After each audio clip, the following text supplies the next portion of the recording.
Hello everyone, তো আবারও একটা নতুন ভিডিওর সাথে হাজির হলাম। বেশ কিছুদিন আগে গিয়েছিলাম বনলতা, আর শীতকালের বনলতা রেস্টুরেন্টটা কেমন দেখতে লাগে অবশ্যই তোমাদের সাথে শেয়ার করছি। তো প্রথমেই বলি, আমি কিন্তু এর আগেও বনলতা গিয়েছিলাম আর সেই ভিডিওটা তোমাদের সাথে শেয়ার করেছিলাম। আবার বলেওছিলাম যে যদি শীতকালে আমি কখনো বনলতা যাই অবশ্যই তোমাদের সাথে শেয়ার করব। তো সেই জন্যই ভিডিওটা বানিয়ে আনা আর তোমাদের সাথে শেয়ার করা। তো অবশ্যই কমেন্টে জানাবে যে শীতকালের বনলতা কেমন সাজে সেজে উঠেছে। তো চলো এরপর তোমাদেরকে দেখাই ভেতরের পরিবেশটা। ভেতরের পরিবেশটা তোমাদের কাছে একেবারেই অচেনা, কারণ এই শীতে বনলতা রেস্টুরেন্ট অসাধারণ সাজে সেজে ওঠে। পুরোটাই ফুলে ভর্তি, এতটাই ফুল যে ওখান থেকে তোমাদের আসতে একদমই মন চাইবে না। তো যাই হোক, চলো ছোট ছোট প্রাণীদেরও তোমাদেরকে দেখাই। এটা ছিল খরগোশ, এটা ছিল সাদা খরগোশ। আর এখানে বেশ কয়েকটা খরগোশ রয়েছে। খরগোশ দেখলে কিন্তু দারুণ লাগে, ওদের চোখের কালারটা কিন্তু অসাধারণ। আর এর ঠিক পাশে রয়েছে বিভিন্ন কালারের খরগোশ। এটাও একটা বাড়িতেই রয়েছে, পাশাপাশি দুটো বাড়ি ছিল। আর তার ঠিক পরেই চলো তোমাদেরকে দেখায় কত সুন্দর নতুন নতুন ধরনের ফুল। এই ফুলগুলো দেখলে কিন্তু আমাদের মনটা খুবই ভালো হয়ে ওঠে। হ্যাঁ, আমার কিন্তু এবারে সর্ষে ক্ষেতটা দেখা হয়নি, তাই কিন্তু ফুলের বাগানে আমার মনটা ভরে গেছে।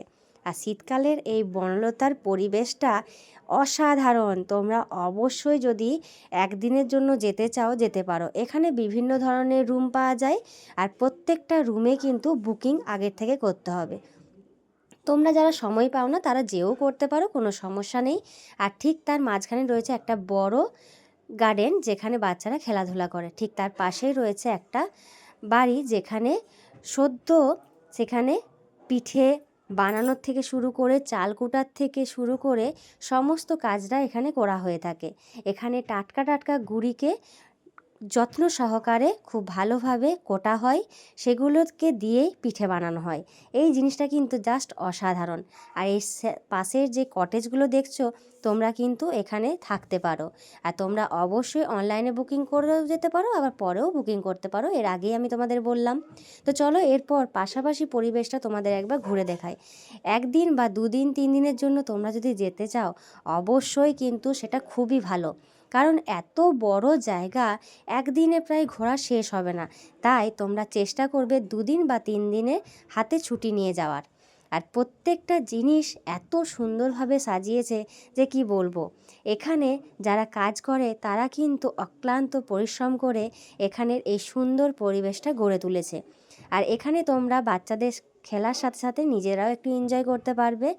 আর এখানে দেখতে পাচ্ছ বিভিন্ন ধরনের সবজি এখানে চাষ হয়ে থাকে, আর এই সবজি দিয়েই কিন্তু এখানকার খাবার, সেই খাবার বানানো হয়। এখানে রয়েছে বিভিন্ন ধরনের ঘোড়ার গাড়ি, সেটা তোমরা তো ওখানে যেয়ে বুকিং করবে আর পুরোটা ওরা ঘুরিয়ে দেখাবে। আর এখানে মানুষজনের ভিড় দেখো, অসাধারণ অসাধারণ। পাশাপাশি মানুষজন তো আসেই, কিন্তু দূর দূর থেকে এখন বনলতাতে বিভিন্ন মানুষ আসছে। এখানেই তো এসেছিলেন আমাদের সৌরভ গাঙ্গুলি থেকে শুরু করে ফুটবলার সকলেই এখানে ঘুরতে আসেন হাতে একটু সময় নিয়ে। তো চলো, এখানের এই ভেতরে আরও একটা গার্ডেন রয়েছে, যেটা চারিপাশটা ফুল দিয়ে সাজানো, আর মাঝখানে প্রচুর জায়গা রয়েছে, যেখানে তোমরা বসে অলরেডি গল্পও করতে পারবে, খেলাধুলাও করতে পারবে। এখানে মোট 2টি জায়গা রয়েছে যেখানে বাচ্চারা খুব আনন্দ সহকারে খেলাধুলা করতে পারে।